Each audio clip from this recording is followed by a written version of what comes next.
Well, hello everybody and welcome back. I'm glad that you're joining me again. Hope everybody's having a good day. Thought I'd bring you along with me. I'm back here in the hardwoods today. I'm on kind of a fun mission. I'm just scouting around. My brother's going to be getting married this summer. One of the things that I'm going to be doing is building him a bar, and for the bar, I'm going to be using a live edge cherry top. We have a lot of maple and cherry in our forest here. Now, I'm no expert on tree identification, but in case you're wondering what a cherry tree looks like, there are these darker ones here. They kind of have coarser bark. I'm trying to point them out. Hopefully you can see them there. Once you know what you're looking for, they kind of start sticking out at you in a forest like this because we have a lot of maples in here, and the cherries are kind of a contrast to them.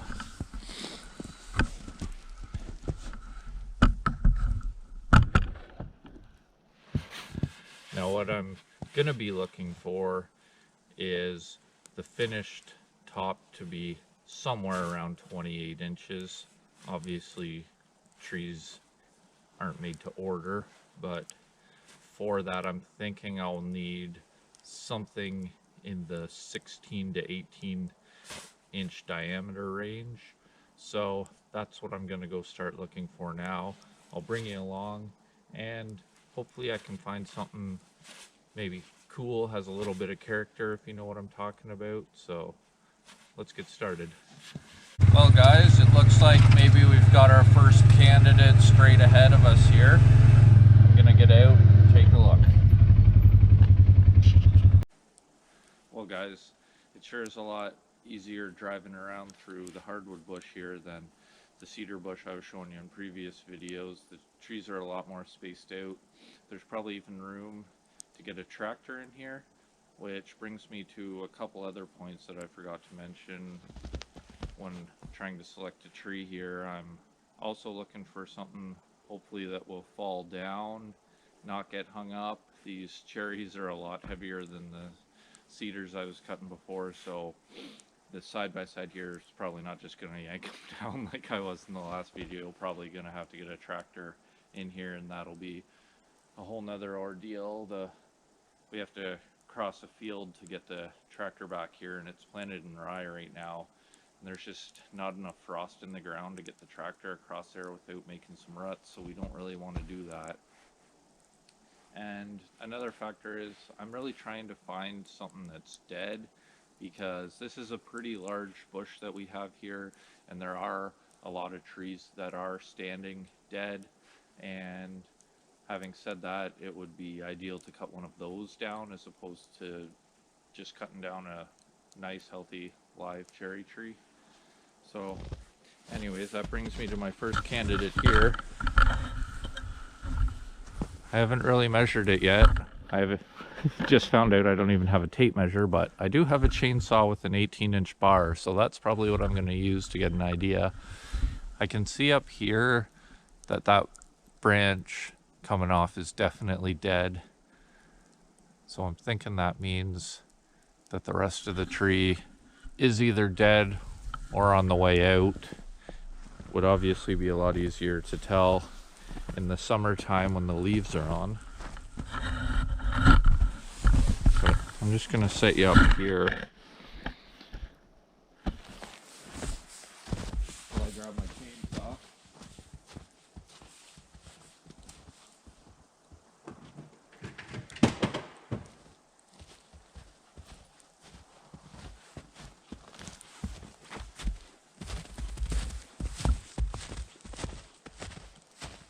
Now this is an 18-inch bar.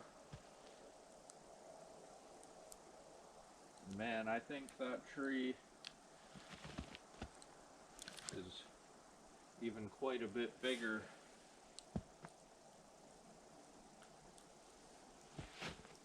Yeah, so I'm guessing that's somewhere more around the 22-inch range. which is quite a bit bigger than what I'm looking for this project. So maybe I'll keep looking and see if I can find something better for my purpose. Well, just as I'm driving by, guys, I see a nice one here, but he looks pretty healthy as far as I can tell, so I think I'm gonna continue on. Well, here's a couple more candidates side by side. The one on the right is actually a little bit bigger, so that would probably be my prime candidate so far. They're both looking kind of dead. You can see all the bark coming off at the top and a couple spots. I don't even know if you'll be able to pick that up on camera, but you can see a few spots of bark coming off, which probably means they're dead. These would be ideal even for firewood, because if I spin you around, I'm literally only about 30-40 feet from the edge of this field right here, so I'd be able to probably get a tractor back right up to here, and that would be some good firewood. So right now that's my top candidate, but I'm gonna keep looking.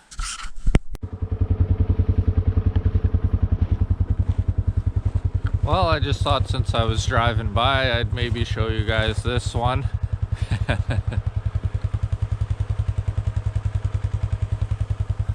I probably don't have to explain why I'm gonna rule that one out, but if you'd be willing to cut it down, you're a lot braver than I am. Well, guys, I know it might not look like it on camera, but I have been touring around our woods here for about an hour and a half, and you can see a lot of trees in that amount of time. I probably spent a bit too much time doing this, but I think I finally found a winner here. This fits pretty much all the criteria I've been looking for. Diameter, it might be a little bit bigger than 18 inches. I think it might be 20 inches in diameter at the bottom. But what can you do? Like I was saying earlier, you can't find a tree made to order in the bush. It's maybe a couple inches bigger than what I was looking for, but everything else checks out. So I think I'm gonna go with this one. I'll show you all the positives that I'm looking at here. You can definitely see all these, well, I hope you can definitely see on the camera, but all these dead branches everywhere tells me that this tree is dead. Also, out in this, you can tell from this angle that it's definitely gonna fall this way, and there's a very large, for a woods, there's a very large opening in here that should hopefully allow it to fall. I suppose this tree right here is the biggest risk of when this falls over, these branches on this tree getting tangled up on the branches on this tree.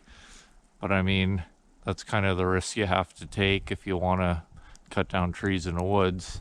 And the biggest benefit of all is one of the trails that we have going through the woods here. It's just off of that.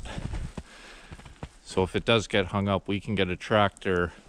Well, we could back it right in there if we wanted to, but we can get a tractor right to here to hook on and pull it down if it does get hung up.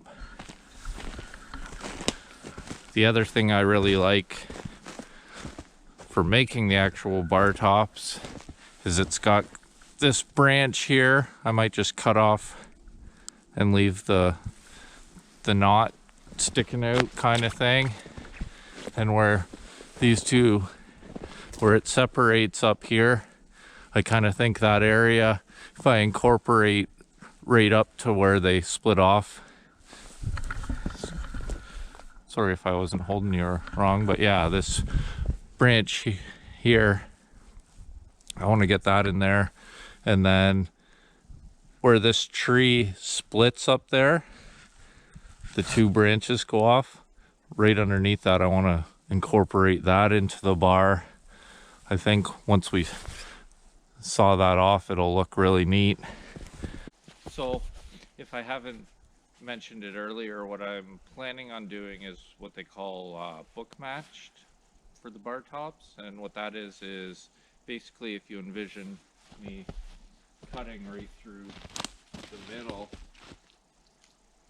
of the tree with the sawmill, and then when you open it up, that grain on both pieces will be like a mirror image of each other. So that's kind of what I'm going for, and that's why up here I was talking about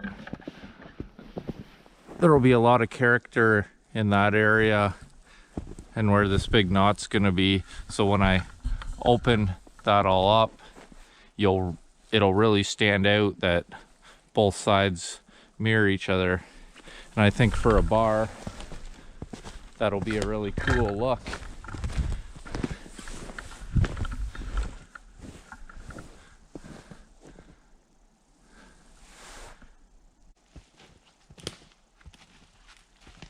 I brought this yellow strap with me so that I could mark it. Not that I probably need to with it being so close to the trail, but man, this strap, oh, there we go.